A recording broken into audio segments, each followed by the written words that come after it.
یتیموں کا مال ناجائز طور پر کھاتے ہیں وہ اپنے پیٹ میں آگ بھرتے ہیں اور ضرور دوزخ میں ڈالے جائیں گے۔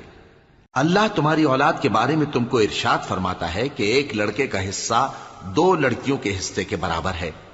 اور اگر اولاد میت صرف لڑکیاں ہی ہوں یعنی 2 یا 2 سے زیادہ تو کل ترکے میں ان کا 2/3 ہے، اور اگر صرف ایک لڑکی ہو تو اس کا نصف ہے،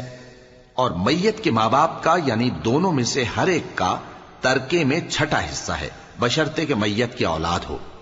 اور اگر اولاد نہ ہو اور صرف ماں باپ ہی اس کے وارث ہوں تو 1/3 ماں کا حصہ ہے، اور اگر میت کے بھائی بھی ہوں تو ماں کا 6واں حصہ ہوگا۔ اور یہ تقسیم ترکہ میت کی وصیت کی تعمیل کے بعد جو اس نے کی ہو یا قرض کے ادا ہونے کے بعد جو اس کے ذمے ہو عمل میں آئے گی۔ تم کو معلوم نہیں کہ تمہارے باپ دادوں اور بیٹوں اور پوتوں میں سے فائدے کے لحاظ سے کون تم سے زیادہ قریب ہے؟ یہ حصے اللہ کے مقرر کیے ہوئے ہیں، اور اللہ سب کچھ جاننے والا ہے، حکمت والا ہے۔